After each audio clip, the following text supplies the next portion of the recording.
Awesome. We are now joined by an actor who has been in shows like Spin City with Michael J. Fox and Scrubs with Zach Braff.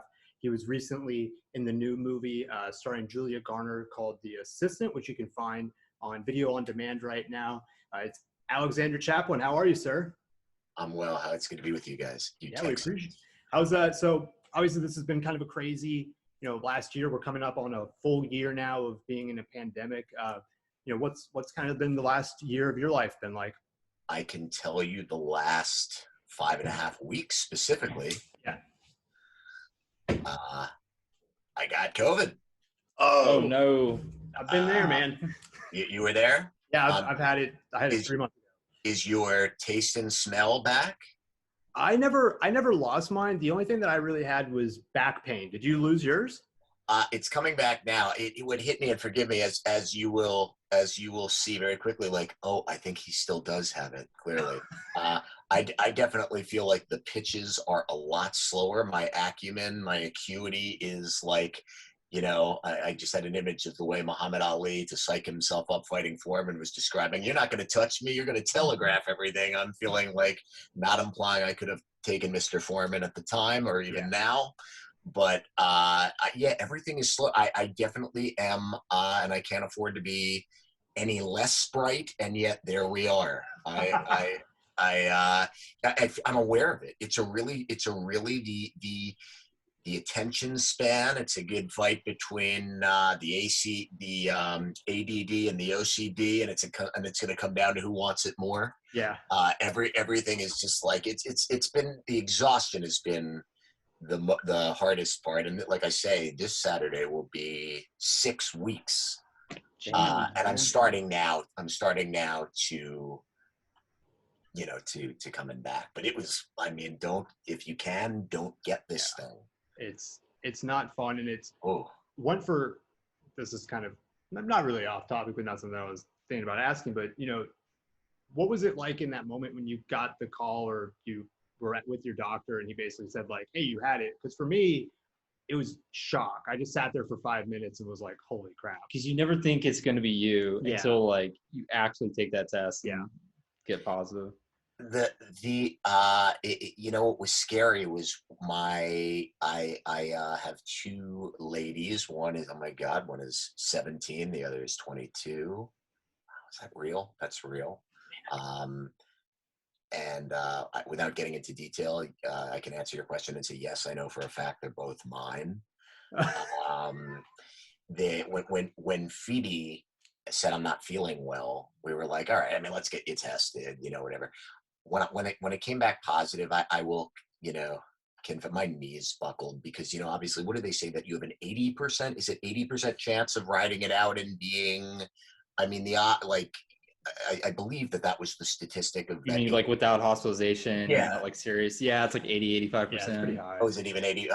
Okay. So I was aware of that, but I got to tell you, at first, before I found out about myself, like, let's say 90%, I don't love those odds, even though, of course, and so that was, and then when she got it and I was aware the night before and a couple of days, like, undeniably, I was like, we're all going to test, positive. So I was prepared for that. And then the fear, frankly, was just, I think I think you have the window of the between 7 to 10 days where you don't, it can get scary. Yeah. So, no fun, but very grateful that we were among that, I guess, 85%, So yeah, but it's horrifying. I don't have to tell you tell me about you. Can you tell me about your experience with like where you were and what? Yeah, so mine was a little weird because I took the PCR, which is the more reliable one. And then it was Halloween weekend, and this is a bad implication on myself, but I was like, I want to go and get a quick one. So I went and got a quick one that said I was negative. And so I went and did Halloween stuff. And then the next day I'm sitting at my friend's house and I get a call from the doctor. I look at my voicemail, I call him back, and he's like, hey, just want to let you know, like, your PCR is back, you're positive. And I'm sitting there just like, oh my God, like, I got to get the hell out of here right now, and just hopped in my car and got out. You were not symptomatic when you got that call? Yeah, none, zero. And you weren't even like symptomatic like for several days. Yeah. And then like you didn't really have flu-like symptoms. Any symptom other than, like I said, my back hurt a little bit, but like I tested negative, and then I got that positive, and then I had to quarantine for a week. And it's the craziest thing was like we had been in close contact. We lived together. Yeah. You know, and we're this close all day long. Oh, I know where we're headed, and nada. Nothing. Never tested positive. I got tested twice and never got it. Nobody around me tested positive. Nobody that I'd been in contact tested positive. So it was the craziest thing of, thank God, like nobody got it around me. Like nobody was sick, but it was also kind of like, did I have it? Like, so that's the worst part about all of this, is just the unknown of it. Is you think it could have been a false positive? I mean, what's the statistic that I don't know. PCRs are 97%, 98%? Yeah, I mean, there's still like a decent, but there's still that little bit. So like, you know, is it worth testing to see if you have antibodies? Yeah, I've been needing to, and again, this is selfish on my part. I really don't like getting blood drawn. I have Crohn's disease, so I used to do a lot of that when I was a kid. So I grew up having to do that. So I try to avoid it as much as I possibly can. But I definitely should. I bet you did though. I bet you had it like just. But I'm in the group now where I'll be getting the vaccine within a month or two. So yeah. That's my next step. Are they able to give out a lot of vaccines in your area right now? My wife is a teacher. And she one of the things she does, she's a director, but she got her first one. They are now. My understanding is that pretty much by end of March, April, we should all be I mean, that's, did you hear that? I heard by April we should. Yeah, if you want to be able to get it, you should be able to get it by then. Hopefully, I mean. Wow, that's another topic, isn't it? The people that aren't going to take it. Get it, yeah. Which, like, we had this conversation with somebody else last night, where it's, how many people do you really think aren't going to get it? Because my girlfriend, again, my girlfriend's dad just got his second one, but they had to wait in an hour and a half car line just to get that shot. So it's not like we're hurting for people to want to get it right now. Yeah, but I would still think like you have the group of ultra conservative people who just don't trust the government. Like they're not going to take it. But you also have a group of people who like probably have a distrust of the overall healthcare system for whatever reason, and they're also not going to take it. Do you know a lot of people who are thinking about not getting it? I don't. I mean, none that have said that to me. I mean, do I? I probably do. I that stuff. The Bill Gates not having enough money, so he wants to have people killed so he can track them. That's a hard. Those are some hard dots to connect with. But I'd rather try to attempt a theory of relativity, figuring that out. Than it's nuts. And that's another topic of why people need to believe the thing. Anyway, sorry, I don't mean to get off track. No, this is a great conversation. Like the world is crazy enough without having to like create the boogeyman and Bill Gates, right? You get what you're looking for, right? Like the people that need to say, nope, it's anything and everything but what's actually happening. That's what I want to focus on. That's why, it's an interesting thing of why people need to hold on to the things they do to justify what they're going to do. Mm-hmm. Anyway. How is it in New York City at the moment? It's down a lot. Yeah. It's down. I mean, it's relatively contained. I'm obviously not doing anything different, the masking and the distancing and stuff, but it's been, I think they're opening up now. I hear they're starting to open up things again, and I don't quite get that. The next couple of months are supposed to be, I don't know. It's, it's hard. It's hard to stay with it all the time. Right? Do you ever find that you need a break for even just a day or something like yesterday? After the election, I was just like, I got to stay off all of this stuff. And then, of course, you get to early January when all that craziness happened. And about 2 weeks after that, I just stopped checking CNN. I stopped checking everything because it was just too much. After January 6th, I completely checked out because it was like not only do you have I'll bet it felt good. I'll bet you literally felt like you had taken rocks out of the backpack. Yes. Just to not be, yeah. It felt like going back in time for 2 years and like going back to like the simple days where you didn't have a pandemic and you didn't have insurrection and anyways. No, it's the little things, right? Yeah, it's nuts. But no, I really like this kind of conversation. And that's, this is the fun thing, getting to see, actors' perspectives on this, or just, other people who are having to go through the exact same things. What are those commercials? I love those commercials where they say real people, not actors. Yeah. You know, that. And I'm always like, I get it.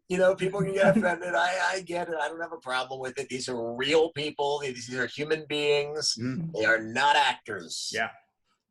That's awesome, man. So you had The Assistant, which came out last year. It came out right before the pandemic started. It paints a very grim, interesting picture of what a studio, or what an executive of a movie company, I guess, I don't know, that's sort of the best way to describe it. Studio. Yeah, studio. Yeah. How he acts and how the other people around him are affected. You have 3 decades of experience in that industry. How true of a depiction is what happens in that movie? Well, check this out.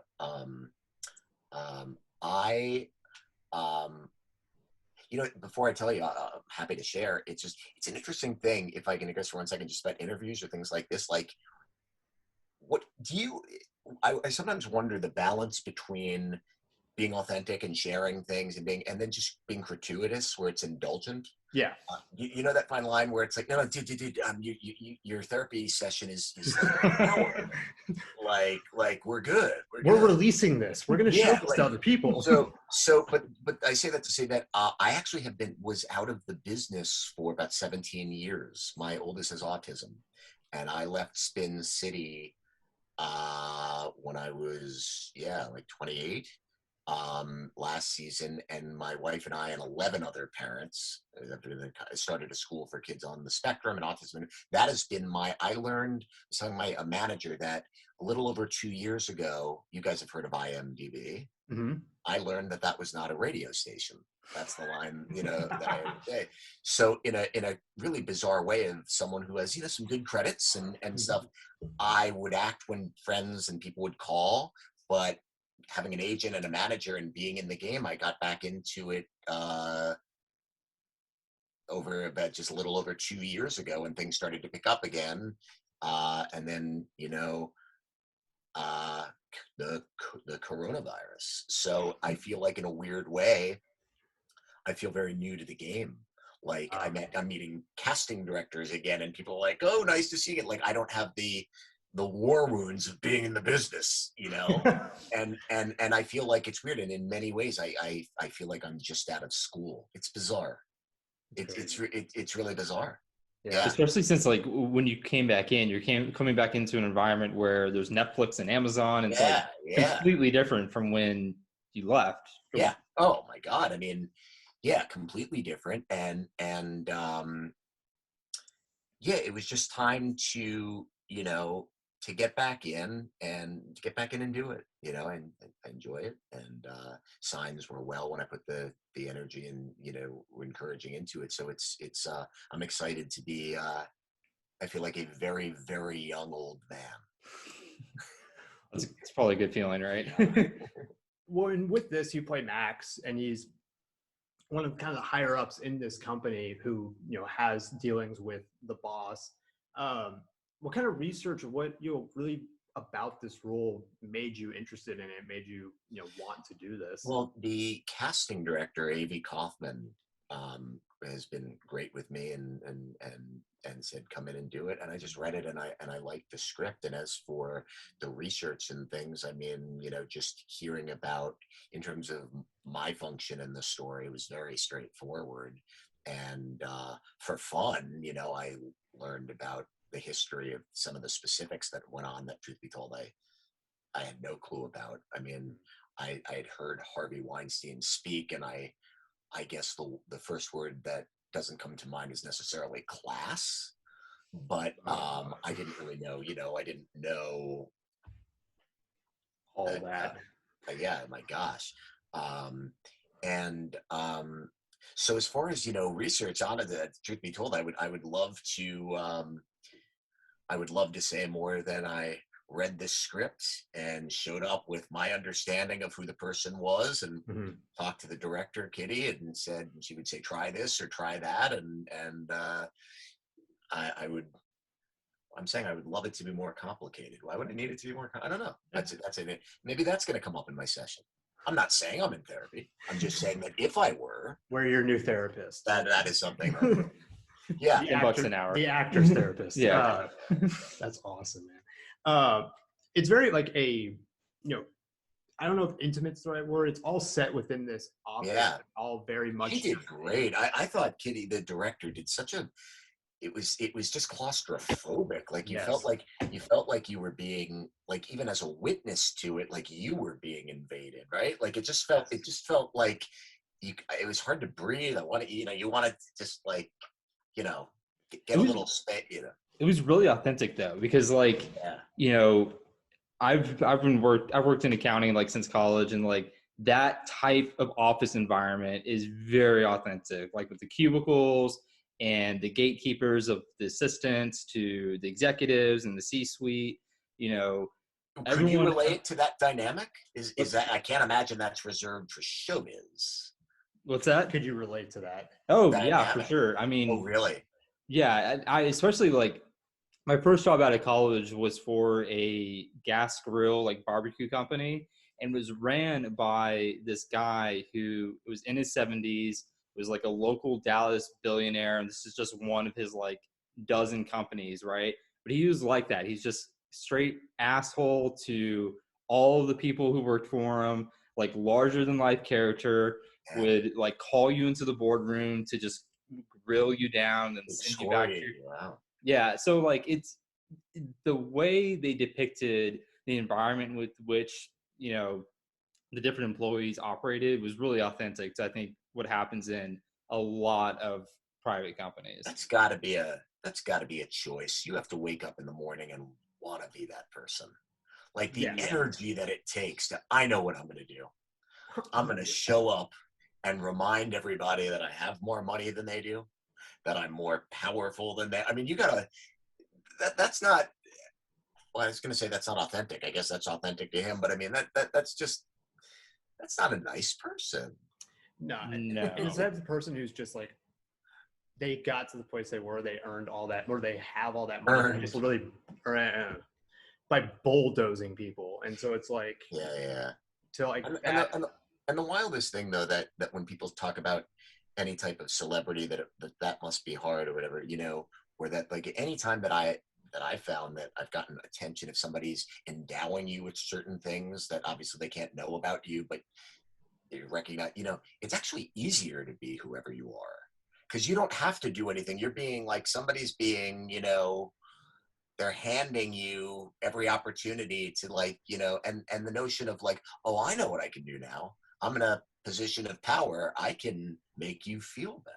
I can like, be a dickhead now. Like, like, I mean, that's a wild thing. Yeah, it's a weird way to act. Like, it's a weird like aspect of thought to just be American capitalism, right? It's just like, and that's what leads to the type of like uses of power where a Harvey Weinstein can happen, and then nothing is enough, right? Like, I can, brother, or sister, you can only fly on one private plane at a time.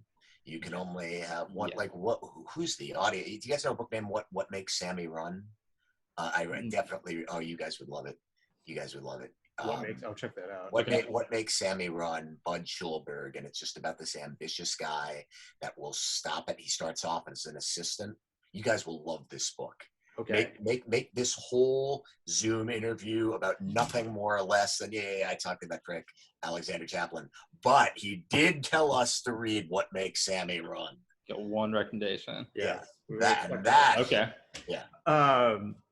When you act opposite Julia Garner, who's been in Ozark, and she very much is in this person who's trying to climb up this studio, or just get her foot into the door, and she has a scene with the HR manager that is one of the best scenes of the whole movie. Yeah, Then yeah. she has the scene with you where she comes to you and basically says like he wants you on this trip, and you're just like, what the hell? Why?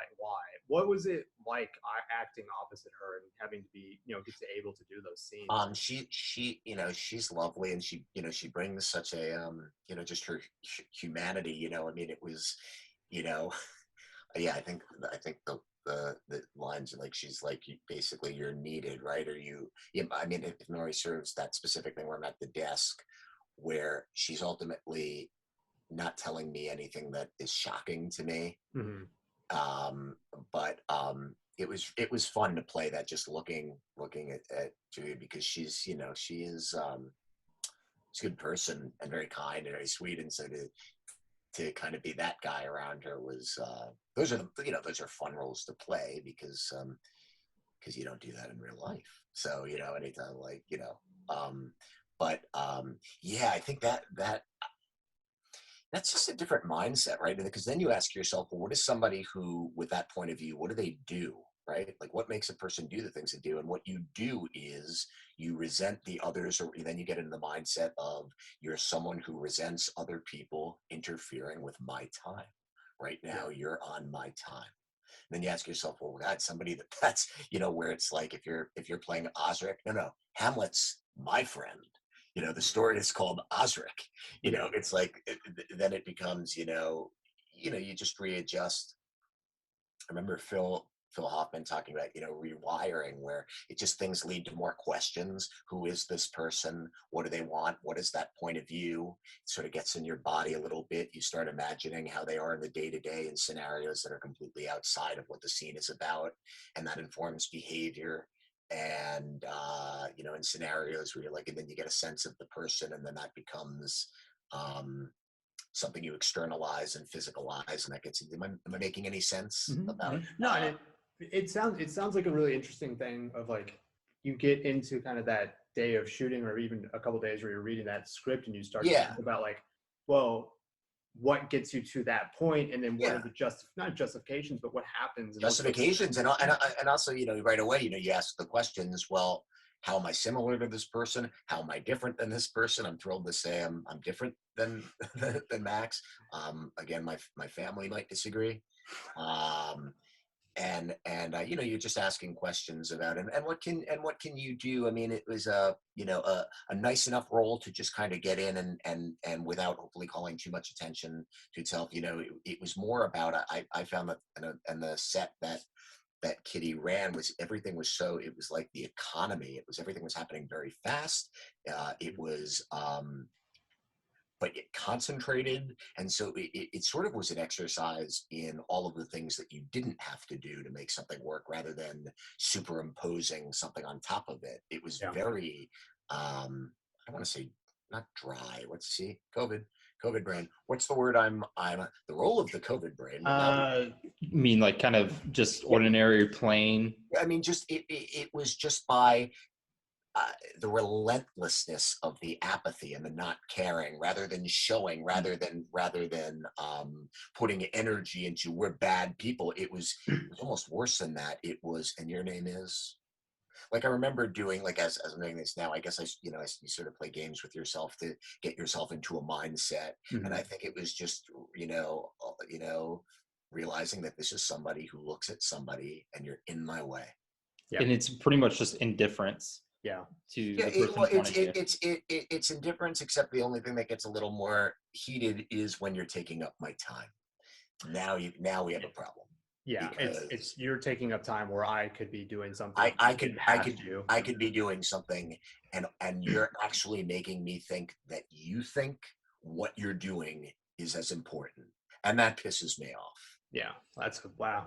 I mean, that's a really interesting like mindset to have, almost, of just like, you're keeping me from doing the things that I know. I didn't go up to you and ask you about your day.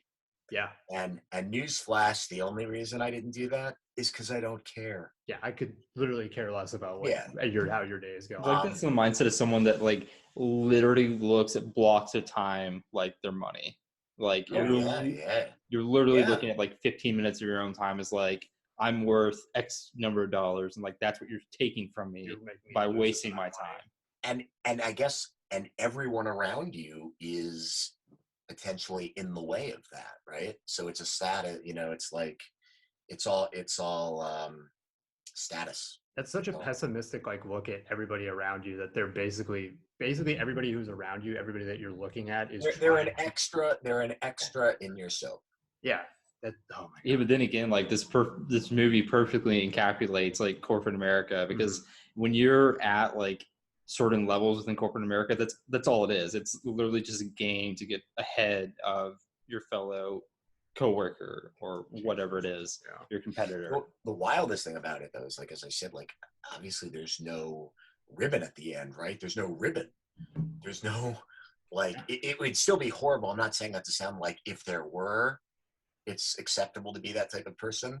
But at least if there were, I could intellectually understand, although not want to have lunch with you. I could understand. All right, you're chasing that ribbon. You want your chest to touch that ribbon first. There's no ribbon. There's nothing. Right. You're literally going for nothing right now. It's not like filmmaking, right? Like you are competitive to a fault, because at the end of the year you have the Academy Awards, or you're making art.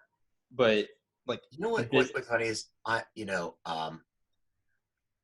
don't look it, but I'll be 97 years old in the fall. No.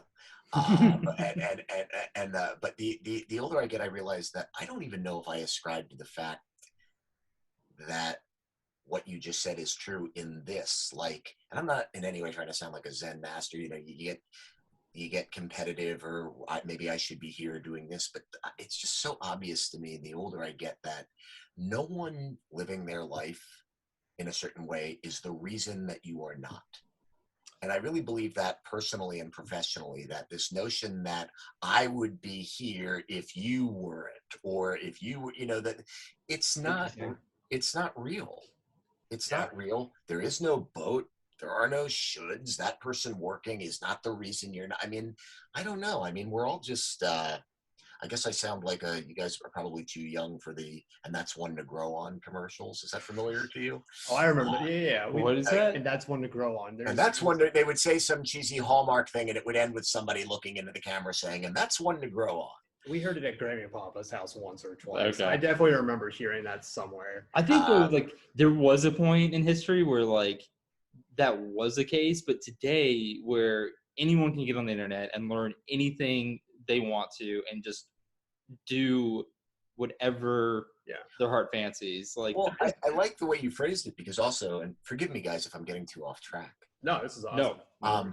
It is when you say to learn, I really like that, because that's active, like to engage yourself and follow your passion and your interests. That's where the money is, no pun intended. Literally, I think it'll probably lead to that, but more importantly than that, and I just feel, this is where the ADD,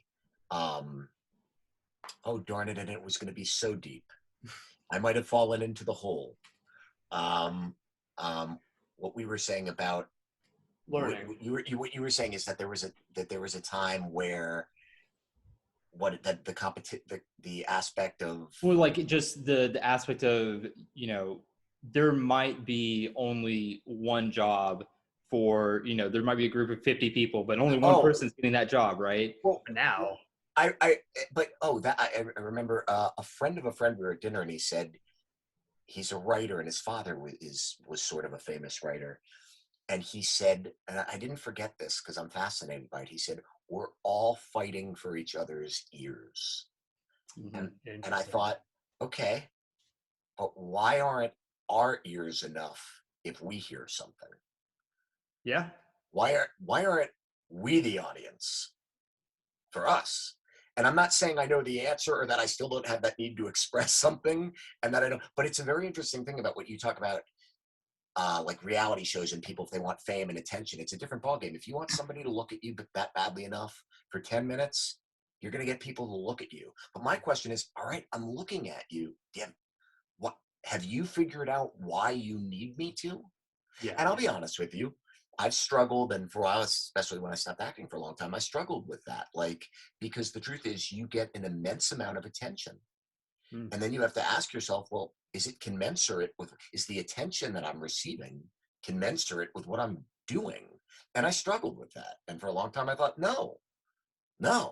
So I mean, Yeah. sorry, you like had that thought probably early mid 2000s or late 90s, or like has that Yeah, always? late 90s, yeah. Yeah, so you obviously you did Spin City and then you did Scrubs and then you've come back to do this. What maybe changed or what's? I can tell you, it's really interesting. Well, I love that I just announced it's really interesting, as if you won't be the judge of that. Don't you love it when people? Don't you love it when people announce? I'm going to tell you guys something. It is really fascinating. Yeah. You're sitting there going, and you're just sitting there. Your inner monologue is, "Please be fascinating.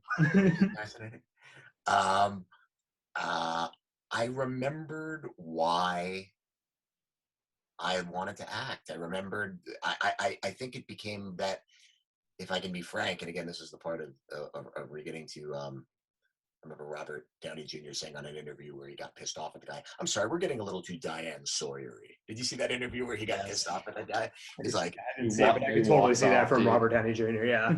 um, I think it just became about, I know why I'm doing it, and much more importantly, I know why I'm not. I know, that within the last 20 months has been incredibly liberating. I know what the gig is, and what exceeds that is I know what it's not, and I know what no amount of play out your craziest scenario. You won an Oscar on the same night you won a Tony, and those awards don't even take place on the same months. And then play out, and now everybody, never ending. And I'm thrilled to say that doesn't. And this sounds like cheesy, but that doesn't jazz me. As a matter of fact, now if we can get into, I don't know, your spiritual beliefs or any type of thing, but I feel like I'm aware of. Tell me if I'm getting a little too wooey, guys. No, this is great. No, I'm gonna say something, and I'll defer. I'm gonna ask you something afterwards, and trust you'll be honest with me. I have a sense that when the small things are happening, and by small I mean dinner with your kids, this moment with you, friends, that it feels like big stuff is going on. I can't explain it. It feels like, oh, this is important time at this second, just because at this particular moment in time, we're in each other's faces. So rather than patronize that and use this as a means to get to the next moment, it's like, wow, let me honor this. I don't know you guys. Thrilled to meet you. You're in Texas, but for these proverbial 10 minutes, I get to meet you and take you on, and you take me on. That feels to me important. The big stuff, the awards ceremonies, it feels so tiny. I feel like there's something, call it whatever you want, that is like, really? I want it, whatever that is, to know, I know it's not that important. All right? No. I'm not being cocky, but I know it's not that important. And that, just allowing myself to know what I know, is the long, circuitous answer to your what made you get back in. I feel like I'm now ready to get back in this business. That's where I'm at. No, it's definitely like the moments that I love the most are legitimately, and this is self-grandizing or self-promotion. The reason we did this is because we sit around and just talk to each other, and to be able to just literally talk with each other and have these moments as brothers together, those are some of the best ever. Like, it's some of the best moments of our lives. And the moments we've had like on this podcast in the past 9 months are the exact thing we'd be doing in the parking lot of movie theaters after a movie, right? So and that's exactly what you're talking about, like your dinner with kids or dinner with your family, or the small little moments, like they're huge. That's like literally all life is, right? Yeah. Like, yes, for sure. And so but I am in that way not fascinated anymore, but I don't get when people are, when that other magnet is so my life, my family, my friends, my spouse, my dog, my this or that, but there's a bunch of people that will never know me for who I am, and they can really, that's the magnet. That's where, like, okay, and it's okay.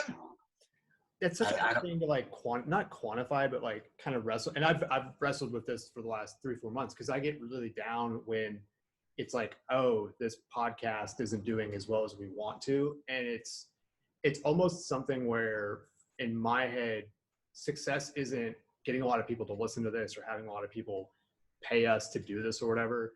It's literally just continuing on and trying to make it successful so that we can continue doing this. And I think if you have those people that you're continually working with, For sure. You find, I believe, again, this is the hallmark moment.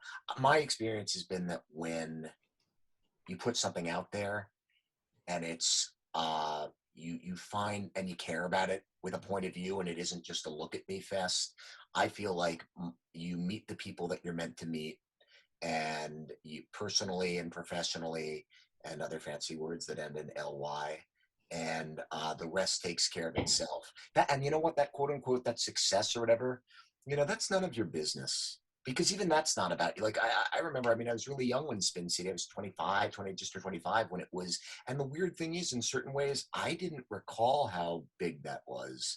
You know,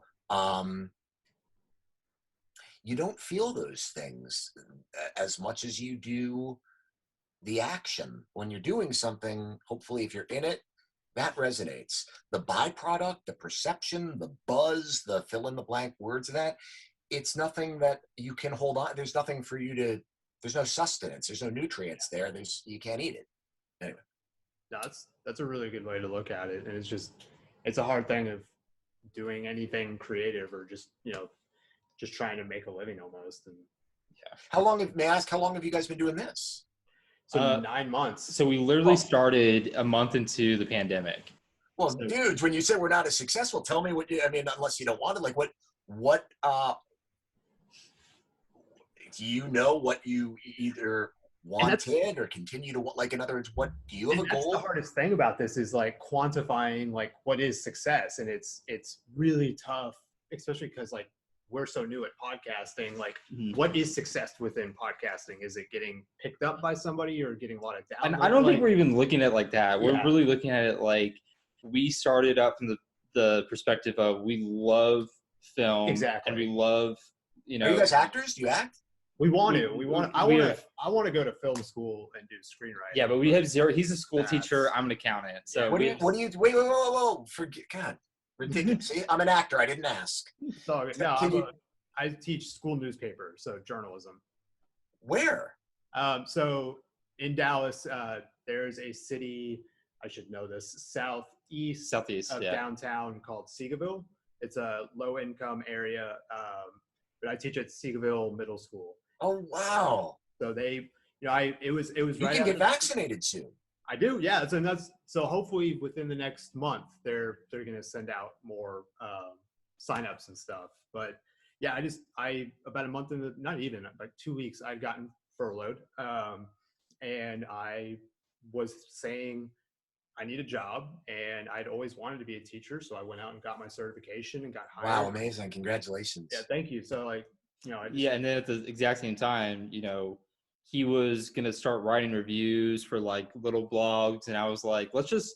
Yeah, he literally just came down one day and was like, let's have a podcast. Let's just set up a microphone and like do what we do any given night and just talk about movies. And I just started reaching out to actors. Fantastic. And you're an accountant. Yeah. Yeah. So I would not only would I not be allowed to visit that world, like to be in it, I wouldn't be allowed to bring a sleeping bag and spend the night. Like, that territory would be like, you sir are not, like, when it came Trust me, you don't want to. Like, it's nowhere you want to visit. Yeah, it doesn't are you you're liking it that much? Yeah, it's fantastic, man. Like, no, I mean, it's something I'm like really good at, so it was really nice to now that's an interesting subject, being really good at something that it doesn't sound like you enjoy it. No, I mean, it's like being really good at mowing a lawn, right? Like, it's something that like needs to be done and needs to be done by someone, but no one's really gonna. Maybe some people enjoy mowing Some people lawns. enjoy it a lot, but you don't find joy in it. You find a lot more stress, and so you've been looking to see like, okay, well, what can I do as a job or as work that I really am going to enjoy? And yet it comes easy to you. Yeah, I mean, just I think mathematics and problem solving were like my forte, so it just kind of came easy. And and also my second year in college was when the financial crisis started. And I literally went to my advisor and was like, what's the one degree path where like I would be guaranteed a job, right? Because the like unemployment rate for my age was like 20 something percent. So I was like, just put me in whatever degree path, I'll definitely have a job, and then I'll be fine. I did not say that when I went to my journalism advisor. They were like, you are going to be underemployed. And I was like, perfect. So, but no, it's, that's the thing. There's really no easy way to quantify what success here is. It's just continuing to do it and loving what we do. And I think you quantified it. Yeah. And it's exactly. And I think that's something that I've had to not come to terms with, but to kind of realize in my own head is like, don't get down on yourself. Like, you're really enjoying what you're doing. Just remember that part of it. And everything else. I'm sad. And also, you know what? No one's watching ever. And I mean that when you're winning your Oscar or you're doing your thing where you notice like the Super Bowl halftime, the world is watching, and then cut to commercial and pass the salt. Like people think there's a moment. And there's every moment, but like it's just that I guess that's the theme, is like chasing some I've arrived. Well, now you're there, and you're still gonna have to do something like now it is, well, pass the salt, or like that's a tricky thing, isn't it? Especially in a business where like we're in a world where we're all taught that there's success, everything is quantified, and the truth is it's made, that stuff is made up. No, for sure. And it's really the easiest thing for me to do is, where was I 3 months ago, 6 months, 9 months, a year ago? And if I can look back like that time period and say like, okay, I'm doing this now, what would I tell myself, or what my reaction be if I said like, hey, you're doing this now? Like, would you believe that I'm doing that? And if my answer in my head is, back a year ago, I'd be doing a podcast with my brother, talking to actors like yourself and directors and people like that, I would have slapped myself, because that would have been the craziest thing. Oh, that's awesome. So like that to me is success. And I think the same thing with actors is, or anybody, like if you can look back and say like, I've progressed really well and I'm doing something I never thought I'd be doing, and I'm really happy with that, then you're really good. Yeah. Like, for sure. So what about your future? What do you got lined up for the next? Right now, which has been great, I am writing something that I'm proud of, because it's actually like when you're acting, you read a script, and if it tells you to bark like a dog, you're going to bark like a dog, whether you want to or not. This one, although it's funny, as I write it, there's not yet been a part in it for me. How does that work out? I love the idea of writing something because it's coming from you. It's coming, there's an argument about, whether or not acting, people say it's not, is it a creative art? Is it interpretive? And then you can argue, well, the interpretation comes out of the creativity, comes out of the you're interpreting somebody's material. I mean, that's just my opinion. Other actors can hear this and say, no, I feel the difference between creating something out of nothing is creating, and taking something that is there and working with that is interpreting. Granted, there's creativity that comes from that, that makes people different. But I've been really enjoying the process of having my own take, and something that means something to me, that I'm not waiting for somebody to tell me, say this and do this. So that has been really fun and exciting, because that's been charging me up. And as for the next thing, around a year ago today, I met a new person I really like, representing me, named Dan Green, really good manager and really good person. Really like him a lot.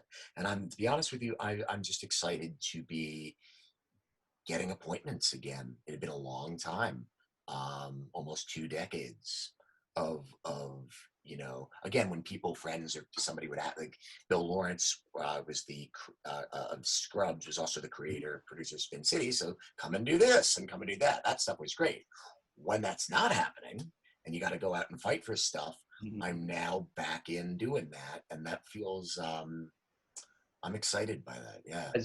Has Bill said anything about Ted Lasso to you? Do you know that this is where I am horrible? I don't know. And is that a great? I hear it's great. It's amazing. It's super, super funny. If you like, we've been socked away in here. I watched it about a month ago. I watched it in a day, and it's Oh like my God. 8 episodes. It's on level of funny of like how funny Scrubs was to me. Oh wow. I loved that show. So like, and that's one of the things I was going to ask about. You did a lot of work with Bill Lawrence, obviously on Just Scrubs. the 4 years on Spin, and then I think I did 3 or 4 episodes of Scrubs. Yeah. Yeah. So like and I was going to ask is there any, would you be interested in doing Ted Lasso, or has he said anything? Or I mean, Bill, he's doing fine, but I don't need him. I don't need him. I don't want him. I resent the way he looks at me offset. I don't.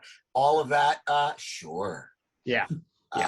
Absolutely. I mean, he kind of knows what he's doing there in terms of getting a funny show on the air and having it be funny episode after episode. He seems to know how to cook that food. No, it's one of the funniest things I've ever watched. Oh, that's awesome! I'm gonna watch it. I'm psyched. I wish you would have come back just like a few years earlier, because you would have been like a great cartel member in Ozarks. Oh. In Ozark? Yeah. Who would I have been in that? I don't know what the hell you're talking Any of the- about. Okay, so like, hold on. you had the Like, lady who is running like the cartel in America. yeah, the one who spoiler if you've never, have you seen Ozark? Yeah. Who gets spoilers for anybody who hasn't seen it? She gets her head blown off in the last episode. You would make the perfect replacement for that. Yeah. For Janet McTeer, you're saying that I would have made a better. That you're talking about that actress who you're talking about who got her head blown off. Spoiler, sorry guys. Janet McTeer. She gave the single. It's hyperbole. Greatest performance on stage that I've ever seen. In what? Now I'm gonna adult. This is so humiliating. Ibsen, A Doll's House, A Doll's Life. My father was the director. Like, I'm forgetting the Ibsen play. Ridiculous. God, not my finest hour. I think it's called A Doll's House. A Doll's Life. She played. Oh my God. Cut. Can you look it up right now? Yeah, I'll look it up. Oh my God, that's gonna cost me. I'm saying A Doll's House. What was her name? Janet McTeer. MC. There she is. Yeah, TER. A doll. Yeah, A Doll's House. Yeah, that's right. Yay. And Nora in A Doll's House. Nora. Oh my God, is she good? Whoa. Holy good nightmares. They offered me that role, and I said give that to Janet.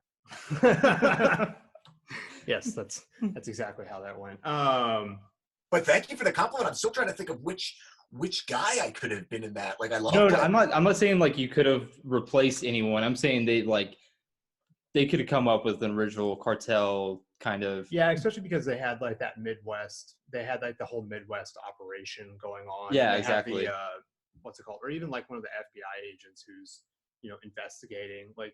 But there's the whole casino scenes or somebody in there. Well, yeah, but like cartel. Anyone from that was operating in Chicago. Yeah. You know what I mean? Yeah.